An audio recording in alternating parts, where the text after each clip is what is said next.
With my initial diagnosis of Chainsaw Man Part 2 being a little bit slower than Part 1, I've been eating my words after the events of the fanatical Chainsaw Man Church. As I anxiously picked up this next arc, I had two questions ringing in my brain. Where's Nayuta, and will this newfound life Denji created for himself slip away as destiny commands him to stand at the forefront of the imminent prophecy of Nostradamus? I wish I could say this arc was sunshine and rainbows, but Fujimoto has reminded me yet again of his ability to take something good and turn it into emotional despair and ruin, not just for the inhabitants of the Chainsaw Man world, but us as readers. Due to the length of this arc, I'll be splitting this arc into two different parts, with this video covering volumes 18 and 19, which I think has a valid halfway point that makes sense. From Denji being the subject of a grotesque anatomy lesson, to a prison break the likes of which we've never seen, Denji finally, coming?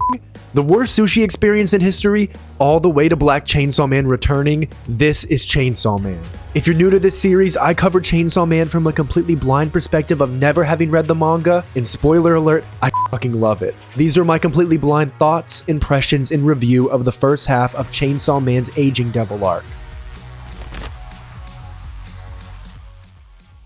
Every time I start back up Chainsaw Man, I have to mentally prepare myself for potential catastrophic heartbreak amidst some of the best art of modern manga, endless laughs, and an amazing plot. It's a little bit of a toxic relationship, and as I picked up this arc, I'm continually reminded of how much I absolutely adore this story and part 2. I find myself questioning why the hell I'd take a break, only to remind myself that reading these arcs without having to wait weekly is such a great experience. Any potential pacing issues or cliffhangers, I can just read the next chapter and it's such a luxury. Speaking of conclusions, with the conclusion of the last arc being one of mystery with Nayuta surrounded by a mob with spears, and Denji's worst thoughts occurring surrounding his inability to ever have a family due to killing his own father. The ending of it was dark. It was heavy. As part 2 has progressed from Denji being in large part a background character early on to now again back in the front, we've seen this slice of normality he's built all crumble within the last few chapters of the Chainsaw Man Church arc. As we're brought back into the story, Denji is awoken in a hospital bed with one thought on his mind: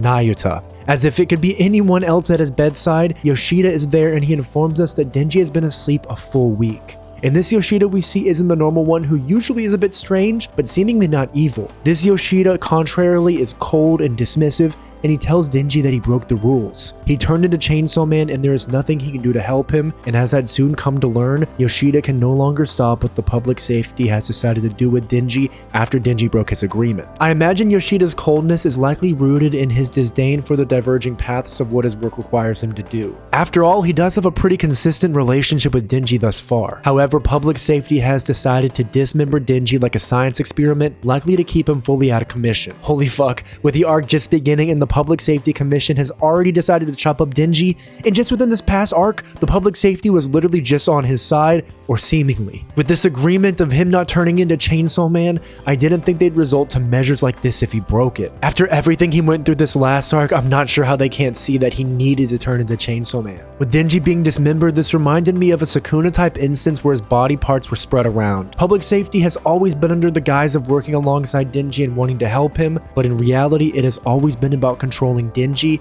or rather, controlling Chainsaw Man. Again, we're reminded of this grim reality of Denji's life.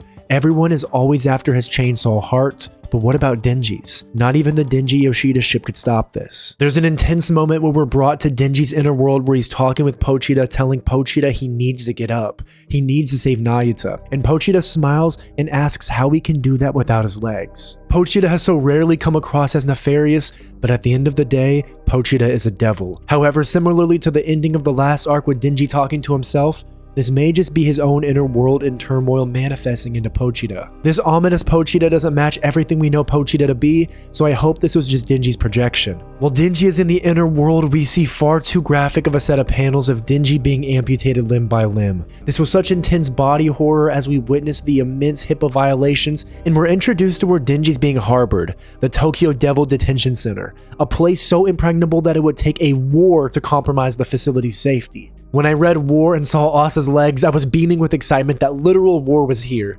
It is time for the prison break, and the prospect of seeing Asa and Yoru grow in battle was a bright note to an extremely dark introduction of this arc. Standing side by side our girl Asa is Fami in their school uniform, ready for the most ill-clad prison break known to man. I'm honestly surprised Asa is still missing an arm, but I guess since technically she isn't a hybrid, her arm doesn't just regrow the way it would for Denji or Quanxi. I had a few questions regarding how they were able to know the exact location of Denji as well, but if I was a betting man, I'd say our girl Fami probably has some inside information. Perhaps I'm reading a little bit too much into the conversations, but Yoru calls Fami Famine, and Fami refuses to respond unless Yoru says Fami. I have no idea why she seemingly dislikes the name Famine since she is the horseman of famine, and she literally named herself Fami, which goes in direct contrast to this dislike. Like, why name yourself the short version of a name you don't love? It's kind of strange, however, I digress. Fami is full of mystery and she's badass, and if she isn't cool with being misnamed, then so be it. With Asa reaffirming with Fami that beating Chainsaw Man will save Chainsaw Man, Asa is emboldened as now she will save him, and she turns the weapons of the prison against itself and busts a hole in the entrance in an epic fashion. Asa used her own bank account to quote-unquote purchase the weapon system in a contract that Fami drew up, which is so blissfully sweet that Asa actually believed it. Thereby, that's how Asa was able to use the weapons, which I think is a super fitting restraint for our delusional co-protagonist. Due to the increase in the fear of war, Asa and Yoru can now turn things into weapons without touching them, which goes to show that Fami's intent of powering them up is working. If this is just the beginning of the increase in power, I'm ecstatic as Yoru's power continues to progress. Y'all know Denji's my boy, but I've been such a giant fan of the Asa-Yoru power system since the get-go, and I'm a bit biased towards her power being that at this current point in the story, it's my favorite of any ability. I just love seeing her summon a sword, it's just super badass to me. With Asa quickly in the prison break being recognized as the Chainsaw Man church leader, they did not move inconspicuously in the slightest. I mean, after all, they did blow up the place, and in the highest stakes prison break, Asa falls flat on her face in front of a group of armed men. This continual aspect of Asa falling is a theme that does not seem to be ending, and I can't help but feel bad that she's falling at a moment where she really feels like she's about to save Chainsaw Man. With guns now pointed at her two girls, Fami pulls out another Pokemon from her pocket and summons the Guillotine Devil, who is designed with the face of a pigeon with its lower limbs below the guillotine as skeleton legs. The Guillotine Devil's head design actually looks like a decapitated head on top of a nest, which is a super sick design from Fujimoto. Honestly, can I even be surprised? Fujimoto's always cooking. The Guillotine Devil actually makes this weird sound that I was gonna try to pronunciate on video, but it was kind of cringe. But it furthers the Pokemon comparison, and is honestly a pretty hilarious devil compared to most that come out. Our Guillotine Bird doesn't kill everyone immediately and just, I guess, unclothes them, as Fami reveals the devils she summons with her power are weaker, and her ability has mysterious restrictions. The thought that the falling devil she summoned was in a weakened state, it sent a shiver down my spine at the true strength of it if Fami's words are legit. Conceptually, I understand with her famine ability, if she starves them, I guess she makes them under her command, but I don't understand the restrictions regarding their summoning, and I'm not even convinced we'll find out more of that as we continue. However, despite the confusion, given this ability, I'd think that conceptually she could be one of the strongest devils we've seen thus far, but she hasn't gone out even once, just permanently aura farming, and literally everything around her is a mystery. Maybe that's why I like her so much. Asa is left in Now Fight Naked Men, where her and Yoru have a bit of a positive dialogue between each other regarding Asa's improved fighting, which showcased to me how much Asa and Yoru have grown in their, I guess you can call it a partnership? Hilarity continues to ensue as we are brought to the three Scrooges of the Chainsaw Man Club, who are quite upset with seeing Fami, and they beg to be left alone after she ruined their lives, to which Fami pretty much responds with a savage, okay? Fami truly has no care for the Chainsaw Man Club or these individuals now that she's achieved the next step to her question mark of a plan to stop the prophecy, now that the fear of Chainsaw Man has spread so wide. I can't say I missed these three Chainsaw Man Club members, nor did I really expect to see them again, but as is the trope of prison breaks, lots of allies will be made in the mission, and I'm fully locked in for the ride. Within the prison break, there's a little bit of a strange dialogue as we stumble upon some of the transformed humans into Chainsaw Man heads, with the man admitting to cheating on his wife to stall time for the Katana Man and the Nail Fiend to arrive in epic fashion, with walls being destroyed and combat beginning. Our newly found Guillotine Devil goes back to his Pokeball, and we're left with Asa flying around and kicking Fami to move her out of the way since she doesn't have arms. With hammers and swords swinging, I'm really glad we were met with familiar faces once again, and Asa is left to try to get past both of them to get to Chainsaw Man. As a side note, when Asa kicks Fami, she seems visibly damaged, so if Makima were still here, I feel like she'd likely be the strongest of the sisters by far. I know at least Yoru is still powering up, but I was honestly surprised at Fami's fragility here. Out of all the ways for Asa to be recognized by Nail and Katana, Katana Man recognizes her poems, which I'm sure for Asa is quite literally the last thing she'd want to be recognized for. I like that during all this time, the worlds continually kept spinning, and Asa's a little bit of a famed individual now. With hilarity ensuing in the most dire of times, Katana and Nail bicker like an old couple, and Katana breaks into a long tirade continually about his hatred of anything and everything Chainsaw Man. Katana might be the biggest and smallest brained hater of the entire story, and these sequences of chapters were absolutely chaotic. I'm again reminded of how perfect it is to read Chainsaw Man in a more bingeable form, because if I was reading this chaos weekly, I'm not sure it'd flow as good as it is now. With Katana explaining his motives, Asa and Katana actually reach a mutual understanding. They all want to fight Chainsaw Man, and they essentially just join the posse for now.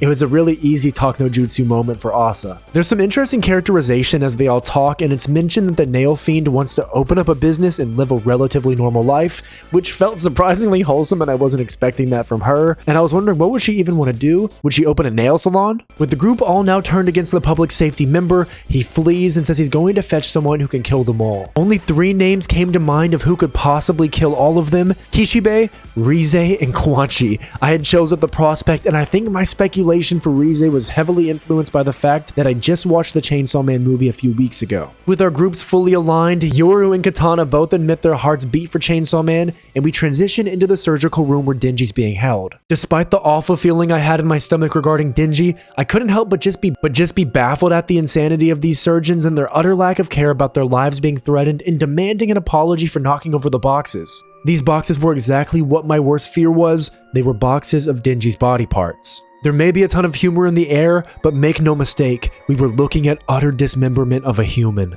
Someone who wasn't trying to do any wrong, someone the public safety doesn't look at as an individual anymore. Or hell, if they ever did. With the sorting of the boxes, they find Denji's wiener, and Katana makes some awful comments about what should be done with said wiener. Yoru notably tells Katana, however, that she wants Chainsaw Man in perfect form when they fight. Otherwise, victory will be meaningless. Yoru seems to hold on to that defeat from Chainsaw Man previously, and it's what's driving her to keep going. She wants her redemption, and it makes me question how badly she must have been defeated before. Katana's pretty disgusted that Yoru doesn't understand jokes, and Yoru claps back saying love is worthless. All it does is turn you foolish. Whether Yoru has experienced love in her past life or not is unclear, but she's undeniably felt Asa's feelings for Denji, and I believe this is a bit of foreshadowing about a foolish mistake to come, all for the love of Denji. Speaking of Denji, when they find his head, this is the first time Asa properly believes and sees that Denji is exactly who he said he was. He's Chainsaw Man, and I feel this scene didn't get as much time as I was hoping for, because I thought this shock would send her into a state of pandemonium,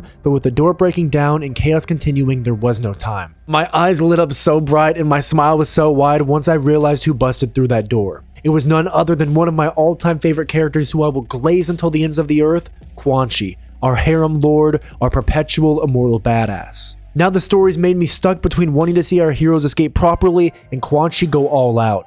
Fujimoto was pulling on my heartstrings with so many fantastic characters making it back into the story. With a brief moment of our character's realization of who arrived, I was almost duped into thinking that Nail was trying to be part of Quanxi's harem, and the battle begins, and despite how much Asa has grown in strength, it pales in comparison to the ultimate hybrid Quanxi, and Quanxi without any effort dismantles Katana, Asa, and Nail. However, with Quanxi now seeing what she arrived to defend and seeing Denji's dismembered head, she uttered that an old friend warned her to never make an enemy out of him. I felt a mix of chills and somberness with this old friend surely being Kishibe. He's been out of our story for so long, but despite his presence not being here, he's always looked out for Denji, and in the world of Chainsaw Man, those who look out for Denji are few and far in between. This confirms in my headcanon that Kishibe had nothing to do with public safety's current mission and what they intend to do with Denji, and this further brings up the question of who Yoshida is working under. Given the public safety previously working with Makima, is it possible that the Horseman of Death is in charge of this mission and wants to keep Denji boxed up,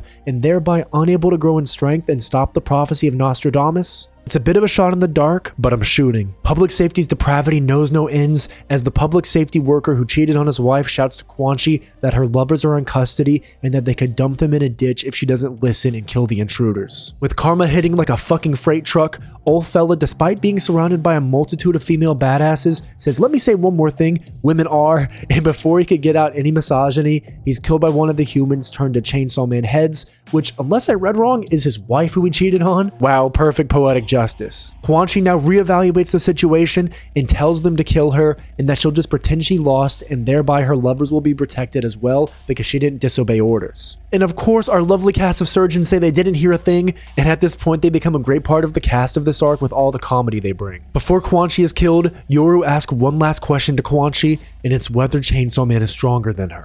Quanxi responds and tells her that he's weaker, but far more fearsome as her last words are spoken. Denji's special ability is that he has no regard for his own life. He's reckless and insane when he fights, and he doesn't care about logic and uses any environment as a playground to battle. He fully capitalizes on what immortality is for hybrids. He will do any and everything because he knows he'll come back. Since Denji was a kid living on his own and doing anything to survive, this is merely second nature for him, which makes Denji an endlessly fierce opponent. Quanxi's words will likely be ringing in Yoru's mind as well as it will with mine. There's a big shift of scenery as we conclude the prison escape as we're brought to someone on television asking if she's the only one who can't sleep at night because she's shaking from suicidal thoughts. There was this ominous tone as my mind shifted around the thought of another devil's presence, causing this ideation to the general public. I was glued to the panels as she asks who is to blame for all this, only for this all to be about an idol and their recent scandal. I was honestly taken a bit aback at how Fujimoto set up this tone and only to have this ridiculous idol fan, but I think this was another instance of how much Fujimoto likes to play with our emotions. However, perhaps, and a very heavily perhaps, a devil like this could be out lurking who could cause those feelings much like the falling devil.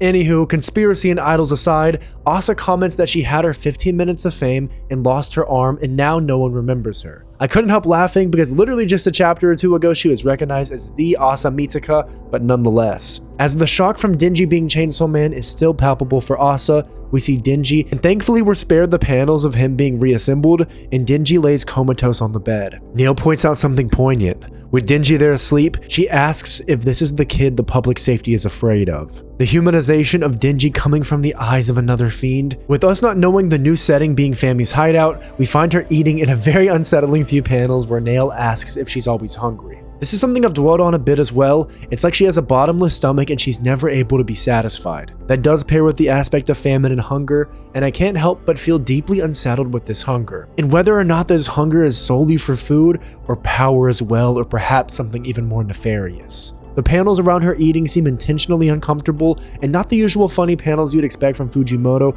with such a silly concept as petite little Fami eating a ton of food. Denji eventually wakes up to his balls being kicked as his first glimpse back into reality is a chaotic room full of people yelling at him, and most notably of them, the girl he kissed now missing an arm. Katana wants to fight him, Asa wants to explain the situation, Fami wants to eat, and Yoru wants Black Chainsaw Man to wake up so she can fight him. Our Chainsaw Man Club students add some hilarity as well as they uncomfortably are now stuck with utter lunatics. Despite the chaos going on, Denji has one question.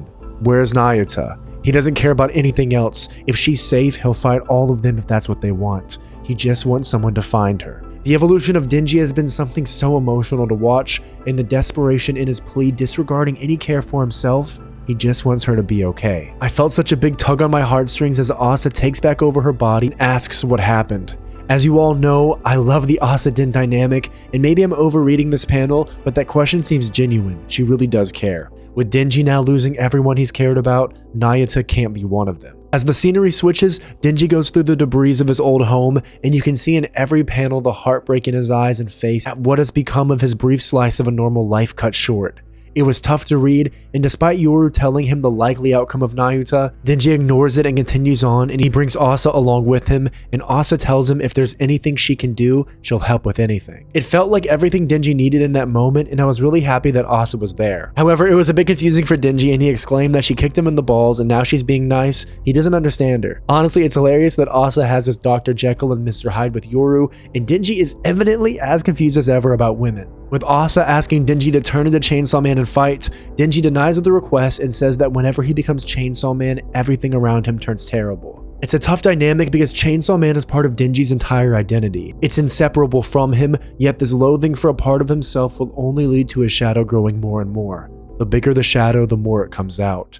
However, Fami breaks my Jungian thoughts with the idea of getting Denji food and that would fix everything because hunger only leads to negativity. Very ideal coming from the famine horseman. So sushi is decided on, only for Asa to say she hates sushi, and for Katana to make his first appearance of the chapter to call her a bitch. Incredible. Honestly, I couldn't ask for a better cast this arc. With them now set off to get sushi, they take the train where Fami informs them of which sushi place they'll go. In the surroundings, you can see the buildings destroyed, dead bodies lying around, an injured family. It really puts into perspective just how much has happened with the events of the Fire Devil.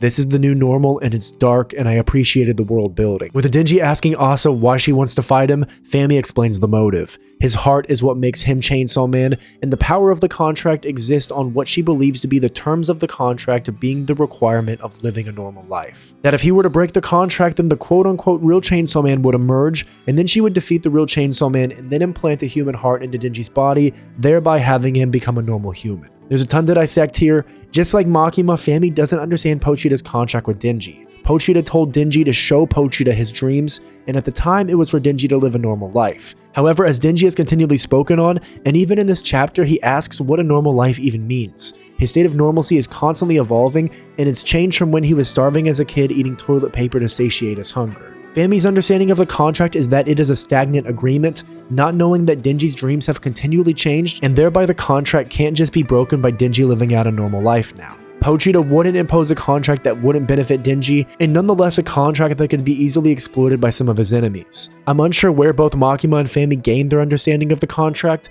but both of them have been wrong on the exact same element. Also, there's some pretty intense contradictions with Fami's intent to have the real Chainsaw Man come out by giving Denji a normal life. Her work with Barum in setting the events of the Chainsaw Man Church into place, it stripped Denji of any form of normalcy and set ablaze his world.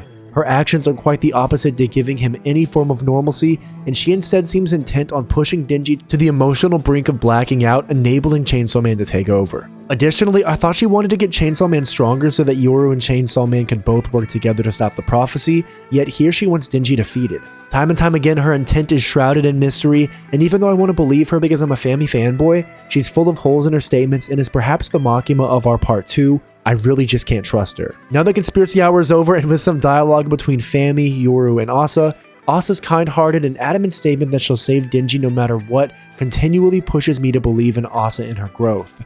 That this relationship with Denji will allow her to become who she was destined to be, because now she'll be the one saving. Katana then cuts in to suggest them going to a brothel to cheer Denji up. Let's head to the brothel. With the uncertainty surrounding Nayuta, surely Denji couldn't possibly consider a brothel under any circumstance, right? Denji unfortunately can't break this desire, and he says that he thinks it's a great idea for science reasons, only to arrive and see the brothel burnt down. It was pretty hilarious to see Denji legitimately reason with himself and Asa on why this would be the best idea for him. Denji, however, comes to his senses and he breaks down in the street asking himself why he can't keep his priorities straight. With Nayuta missing and his pets dead, why is he falling back into thinking with his wiener? That it's all his dick's fault and that it ruins everything. Denji's speaking from the experience of so many men, and Denji's guilt tied to his desire is something telling of his maturation. Like many individuals who have survived trauma, sexual outlets can often be a coping mechanism, and this is something Denji falls back onto as his default state, especially with his head all over the place like it is now. I was really glad to see Denji's growth in recognizing this. With Denji's state about the source of his ruin, Yoru leads Denji to an alley to cut it off. This very abrupt change to what the hell had been going on earlier in this arc is a continual reminder to how much I imagine the experience binge reading it is better than being a weekly reader. I'm sure it feels a little bit insane weekly with all the chaos constantly going on. We have the prison break and now we're going to an alley to cut off Denji's dick. And if you're a weekly reader and you haven't read the arc in one sitting, it flows incredibly well, so if you're due for a reread, hop in. I don't think I was at all emotionally prepared for what would occur in the alleyway where the entire chapter consisted of Yoru forcibly grabbing Denji's privates initially to crush them, remembering their previous time kissing Denji for several, and I mean several pages, and I guess giving Denji a handjob. I was in utter shock at seeing that Denji finished, and then the kissing panels were so obviously intensely uncomfortable. Yoru, in her intent to bring out Black Chainsaw Man, assaulted both Asa and Denji in an extremely strange chapter. This continual instance of Denji's first time with something new physically being entirely horrible is tracked, and I wish I had more to say about this. This was a chapter where I genuinely had to get up after reading and kind of attempt to gather my at this point blank thoughts regarding how the hell this was a full chapter. It was just absolutely strange of a read, and despite the scenario being obviously not okay for Denji and Asa, I'm amazed that Fujimoto will continually push the envelope of something that's gonna fuck our brains. This is one of the few times as well that after reading a chapter, I'll go and see what people thought of the chapter when it first came out on the Reddit forums, and I saw a mix of pretty polar reactions. From oh my god, this is the best thing ever, to oh my god, this is the worst thing ever, cancel Fujimoto. Mine obviously doesn't land on any of these sides. Obviously, this isn't reality, and contextually, Denji was attempting to go to a brothel, and he followed Asa into the alley, fully not expecting her to try to chop off his dick. He was likely expecting something physical, but he obviously panicked when he realized what Yuru was trying to do. And I was worried that Denji and Asa would perhaps have some type of traumatic reaction for what occurred, which I think would have made the scenario in my reading of this chapter have a different reaction, but thankfully their reactions didn't suggest that at all. It was just one of those chapters. With Denji now having clarity, he asks Yuru if she likes him, to which Yuru responds no, that only the other half of her likes him and her feelings flowed into her. It's a pretty fascinating concept that Yuru is so influenced by the resident emotions and hormones in our teenage girl Asa, and it makes for such a unique concept of this devil of war being swayed by romantic ties, despite detesting romance and love. Poor Denji likely had so much confusion from Yoru's statement, and there's not a shot in hell Denji perceived what she said as proper indication that her body is co-inhabited. As well, Denji's romantic connection to Asa in this continual back and forth adds to his experience of not really being able to understand any woman he's ever had a romantic connection with. What brought a little bit of solace to this whole chaotic chapter was Asa's angry conversation with Yuru, with her concern being that the boy she likes may think she's a slut now, and not that she feels any trauma from it. Honestly, Asa, I think with Denji, he's kind of the last person you have to worry about that kind of stuff with. And from my interpretation of these conversations, they were obviously meant to ease the concern of the reader a bit in terms of knowing where both Asa and Denji's headspaces were after. So Denji has now touched the control devil's boobs with Makima, and now has received a handjob from the war devil within Yuru, so Lord knows what Fujimoto has in store for Fami and the Death Devil. With our ragtag group ending their detour and making it to sushi, Denji finds himself ruminating on the sushi in front of him, and that what he just experienced wasn't as good as when he does it himself, but his heart felt really nice. This again was a nice reminder that Denji is a-okay with what happened, and it reminded me of a callback with Makima where she tells Denji that doing it with someone you care about feels way better than having no feelings involved. I was glad to see our boy's heart was feeling nice, at least for a brief time. With Fami gorging herself on food and hilariously being unable to speak, along with our cast chowing down, one of the worst people come back into this story. Barum. Seeing him on screen, I immediately knew something awful was going to happen, and I did everything I could not to consider the worst. Barum slides into the table like he's part of the team and gives Joker from Dark Knight vibes, and he states regarding Asa, like an animal, she doesn't get sad when she loses a limb, that they simply adapt for survival's sake. He also states that devils aren't supposed to feel sadness either, which obviously we know isn't the case. Asa's survival instincts compare directly to Denji's, where she and him have both learned to survive by any means due to the nature of their lives. I don't know why Barum mentioned that devils aren't supposed to have feelings. Perhaps it's an ironic statement because so many times in the story we find devils to have more humanity than a lot of humans. With Denji seeing Barum, he immediately went to kill him without hesitation. With Nayata, there's no playing around, and seeing Denji with this level of seriousness made me so ready for what I thought was to come. And before he can hurt Barum properly, Barum tells Denji that they're surrounded by public safety, and he can take Denji to Nayata if he saves them, and tells him to start by eating sushi. God, when he said he'd take him to go see Nayata, he didn't specify alive or dead, and reading the next chapter was my worst nightmare of this arc. Barum forces Denji to eat and seems to enjoy exercising this control over Denji, and it sets this super unsettling tone, and he says that all public safety, and he as well wants, is to use a small fraction of Chainsaw Man's power. That he doesn't want Denji's Chainsaw Man, he wants the Chainsaw Man with the ability to erase devils' names from existence. Barum, being under Fami, shares the same desire to see this version of Chainsaw Man, the purpose of which though is still mystery. What devils could they want to erase? Could they want to erase primal fears entirely? Hell, even some of the other horsemen? Once again, I'm reminded that Fami's initial motivations to stop the prophecy don't align with this goal, and yet again, at the end of the day, we're dealing with devils. If anything, it looks like Fami's assisting to usher in the prophecy, and almost as if she's working in the interests of the famed missing sister of the Death Devil that she claimed to want to stop. Fami, with working with Barum and breaking Denji, she likely wants to control Denji the same way Makima did. She's pulling the strings behind everything. Even in this instance, I'm reminded that Fami was the one who suggested to go to the sushi restaurant where Barum coincidentally meets to set all of this into action. Barum tells Denji that this Chainsaw Man they want requires two things: everyone's fear and his unhappiness. He informs us power-wise that due to the recent events, he was now on par with the level of fear surrounding aging and sickness, so the only part of the equation left is unhappiness. The next scene evoked such a level of anger and disdain, I wanted nothing more than for Barum to be the first hybrid to be dead for good. Coming next on the rotation of the sushi conveyor belt was Nayata's head. Holy fuck, Barum wanted Denji to continue eating and serve Nayata for Denji to eat as a form of justice and retribution for Denji eating Makima. Fujimoto has done what I feared he would do more than anything. He's taken what we and Denji loved and destroyed it in such a horrific instance. With Fami having no reaction in these panels, she clearly was part of this entire masochistic orchestra of destroying Denji's mind, and I had no words. I've learned to adore Nayata and enjoy every moment she was in the story, and the last action we saw of her was saving Denji and reminding Denji why he needs her. They're a family. For a brief moment, I was reminded in part 1 that Makima was able to survive death due to her contract with the Japanese government, which made her essentially immortal if not for Denji's plan of eating her, and my small glimmer of hope was cut away immediately because Nayata doesn't have these same contracts, meaning Nayata can't survive being beheaded. I feel sick writing this with my understanding that Nayata is genuinely dead. I don't think this is a fake out death from Fujimoto. This is like part 1's Power and Aki death, and it's something I don't think I could be prepared for. This heartbreak is so immense, and Barum and Fami have stripped everything away from Denji, with Barum's intent to just use a fraction of the power, implying that all of this has been a present plan of what they're going to use the power on. After all, Barum states it's to save the world,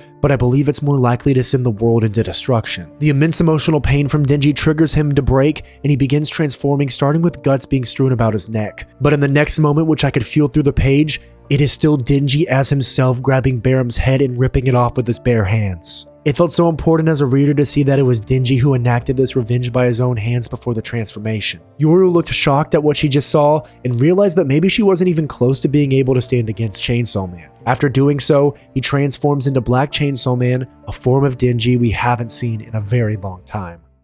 This loss was too much for him, and his inner Chainsaw Man takes over. Moments like this almost make me feel like this form of Chainsaw Man takes over to destroy everyone and everything that's harmed Denji, and unfortunately, it seems to have fallen into the plans of not just Fami and Barum, but public safety, as they then debut the Special Division with their goal to damage Chainsaw Man in any way possible. Seeing the Special Division, they looked honestly terrifying and incredibly unique. From looking at the devils, I couldn't exactly tell what devils they were, and due to how much rage I felt from Nayata and the pain of seeing Denji experience this trauma, I didn't have any expectations for them to even live beyond the next chapter. Unless public safety brought the best of devils, there's no shot. Literally within the opening panels of the next chapter, so many of these devils were decapitated at the sheer speed and carnage that Chainsaw Man possesses. Witnessing this form reminds me yet again that Fujimoto has some of the best art in all the medium. These panels were absolutely insane. With chaos now ensuing, explosions are going off from more public safety members, and in just moments, the public safety's heads are all on a rope of guts in a terrifying panel. Chainsaw Man then eats the ear devil, which now I understand to be as one of the Special Division members,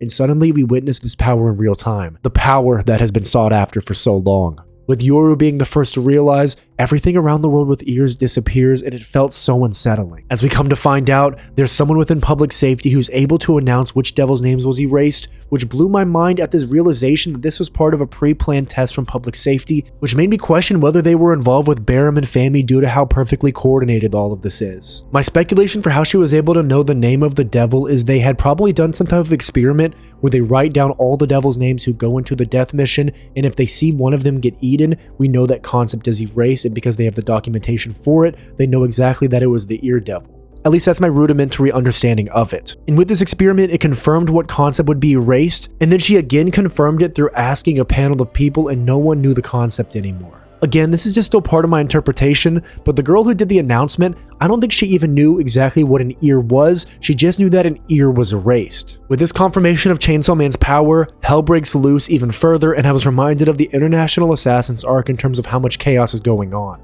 With Team C now getting to action, we witness public safety with absolute insane measures for the first time in a long time, and they write the letters spelling hits on the glass while stating body parts, only to see one of the most grotesque and terrifying devils we've ever seen. Sat upon a horrific chair of a dismembered human, it was terrifying and aesthetically gave me flashbacks to the deeply unsettling introduction of the Darkness Devil with dismembered astronauts. With seeing this devil in another realm, I knew one thing was for sure.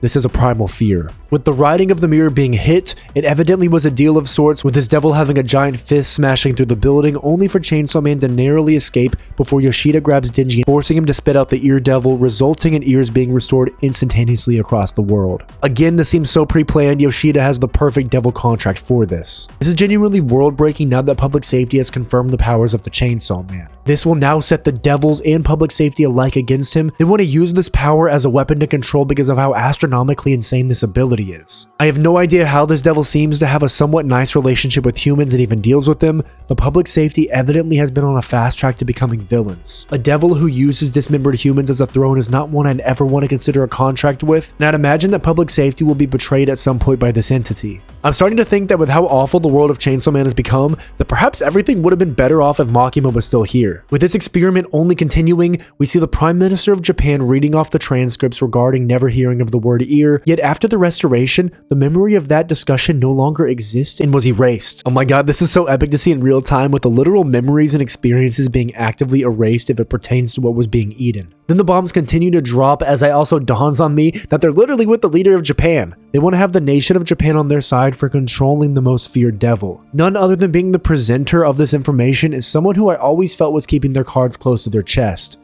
Fumiko. And then she reveals her and the public safety's real goal, human evolution. Every time Fumiko makes an appearance, she is more and more evil. With this power, they can make civilization into a utopia and erase anything they no longer like, because it could turn into mass control of the entire world and they could have multiple nations at their knees. Fumiko then reveals the name of this devil that has been contracted, and it confirmed my suspicion that it was a primal fear. This is the aging devil. After this was confirmed to be a primal fear, I knew we were going to be going on for a ride of hell and destruction. Fumiko mentions that this devil's relationship with them has gone smoothly, but again, I have such a bad feeling where this is going to end up. She states that the aging devil has no attachment to life, and that depending on the terms of the contract, it's willing to be eaten and erased by Chainsaw Man. Holy shit. A world where no one could grow old? This is something I always found appealing about vampirism as a concept, but the whole world having this power sounds terrifying. Speaking of terrifying, the design here of the aging devil is absolutely horrific and is doing the I love you hand sign in sign language. Thanks Fujimoto, I guess. From my understanding, given its aspect of the literal aging of life, maybe that's why it has no attachment to life. It's a component of it. Thereby, how could it have an attachment to the natural order of aging and death, but still with the deal with itself being eaten, it seems counterintuitive. There's surely more at play here. Fumiko explains that they still don't know what will happen if this occurs. Whether mental and physical decline due to aging will still exist is a mystery, but I'd wager there's nothing good that can come from this. It's interesting to note that with the ear devil being eaten, hearing still existed, thereby if the aging devil was eaten, likely illness and physical changes would still exist as well. It's kind of a mindfuck to think about, and thank you Fujimoto again for a beautiful story. Fumiko, as the narrator of these events, informs the cabinet that they're keeping his controlled chaos to prove his power to them, and then states that the deal of the aging devil for being eaten is to kill 10,000 children with Japanese citizens between infants and 9 years old in front of mirrors. This is so vile and evil. This statement also proves that this special division were merely pawns to be used by public safety as a show of power of their actual target of control, Chainsaw Man. I have no idea where the aging devil is, but given this continual instance of the mirror being part of the contract, perhaps it exists in some kind of inner world between the mirror and Earth, and perhaps in his realm of some kind. The more I think about why Fujimoto chose a mirror for the aging devil, I believe it's due to us seeing the elements of aging through looking at ourselves in the mirror. As we try to fight against aging with makeup and skincare, and we look at ourselves endlessly, what we see reflected back in the mirror will ultimately always remind us of our limited time here on Earth and the fact that we're aging and growing older by the day. This chapter is so dark because the agreement of the aging devil and the public safety rest on the shoulder of the Chainsaw Man being in the current state he is, thereby these children need to be offered fast. This proposition is met with cold hands, and one of the ministers is reminded of their own children and essentially forced to agree to gather the children to kill, otherwise his own children will die. At this point in the story, literally everything is fucked, and Chainsaw Man is taking an even darker turn than I was initially expecting from this arc, as the wheels are now set into motion for the aging devil, public safety, and Chainsaw Man. Hell, we haven't even figured out what Fami and Barum are intending to do or what they're going to have Chainsaw Man try to eat now, but surely this won't come as a surprise to them. With the panel suddenly featuring everyone without mouths, we see Chainsaw Man has eaten the mouth of devil, and at first I was honestly so baffled by public safety chose these devils until it dawned on me again that these are such obvious concepts to observe and not ideas that disappear, thereby making the experiments really apparent and really obvious. However, I did have a small question on why Chainsaw Man is suddenly eating way more than I remember him eating before. Is this some giant big brain plan by Chainsaw Man to erase mouths so he won't have the ability to eat the aging devil? If so, that would be insane, because how would Chainsaw Man even know that? And also, there's no way Fujimoto makes this a silent manga from here on out. After a chapter of so much dialogue and world building, the last chapter of this part of the video has not a single dialogue panel due to mouths being erased, and it's all action, and we see Yoru engage in what she's been waiting for the entirety of part 2, fighting Chainsaw Man. Plus, there's a little bit of Katana getting his ass kicked, and unfortunately we can't hear him curse out Chainsaw Man for doing this. This fight, however, was extremely short-lived, and Yoru is defeated almost instantly. In an insane panel with Yoru no longer having any arms left, she stands before the King of Hell and drops to her knees to bow before Chainsaw Man. Yoru has no mouth to summon any weapons, no hands to turn anything into weapons. She's essentially unable to do anything to fight back against Chainsaw Man. I say that Yoru bowed before Chainsaw Man, but I have some suspicion that this isn't a bow of subservience and understanding that she's outmatched. And the reason I say that is because the last panel of this chapter has her eyes completely wide like she's about to do something insane. However, it very well could be shocked at the realization that her dream was crushed almost instantaneously by Chainsaw Man. That he is far beyond the strength she could ever comprehend from him. I'm such a big Yoru fanboy and I hope this isn't her admission of defeat, but I do not know anyone at this point who could even potentially stand against Chainsaw Man in this state after Nayata's death. With this final panel as the last panel of Volume 19, this is where we'll leave off the video, where I had to leave my own reading on a complete cliffhanger with this image of Yoru burned into my mind, and I've been unable to read anymore until I finish writing this script. Evidently, I love you guys. The Aging Devil has been something akin to absolute perfected chaos with a switch of stage and plot like 3 different times in this video alone. Fujimoto has done it again. I had my jaw open at the insanity for a good 80% of this arc, and I've had an absolute blast mixed with utter despair. At the end of last video, I asked if Denji would be able to save Nayata from Fujimoto, and unfortunately, he couldn't. This arc reminded me so much of the International Assassins arc, but even better, as the world building Fujimoto's done has continually expanded exponentially, and it feels like we're truly getting into the end game of the story. With Japan agreeing to control Chainsaw Man and eat the Aging Devil, the world's on the brink of destruction, and it feels like we are nowhere near stopping even part of the prophecy of Nostradamus. I fear the Age of Devils is upon us, and given the lack of anyone trying to properly stop what's to come, I can only imagine that death is upon the world as we speak. Given the Christian religious elements of Chainsaw Man and Denji being set up as the individual to be the one to stop the prophecy, it's continually weighed on my mind the Trinity comparison with Denji as the Son, Pochita as the Holy Spirit, and Chainsaw Man as the Father. I think there's a few routes Fujimoto could go with this. One of them could be that the only way to save the world is to sacrifice his one and only son as it was in the Bible, but with the element of the 4 horsemen being present, Jesus, the son, who would be Denji in this case, would be the one to stand against the Death Devil and the Horsemen. Again, just wild speculation, but that's where my head's at. I previously enjoyed Public Safety and thought they could be good, but at this point they're not on the side of good anymore and instead playing their own Game of Thrones for who controls Chainsaw Man. In comments on the previous video, people have pointed out this arc was one of the weaker of Part 2, and thus far I completely disagree, and maybe it's due to me reading it all at once. This has been one of my all-time favorite reads of Chainsaw Man, and as I tell everyone I know who likes Chainsaw Man, the story only gets better with each arc. With such intense character development and never-ending plot that can switch on a dime, the most insane cast of characters possible, and devils that will keep you up at night, all spliced together with humor and horror, this is Chainsaw Man and one of the greatest manga experiences I've had the pleasure of reading and telling. What will happen next? Will Denji ever be the same after losing Nayata? Will Yoru be able to rise again before Chainsaw Man? How imminent would the Death Devil appear? Will Chainsaw Man erase aging as a concept? And most importantly, will family win me over again? I guess we'll find out next time. If you stuck around this long, please do consider dropping a subscription to see more videos just like this. This has been Hickstra, and as always, be greedier, and I will catch you all next time.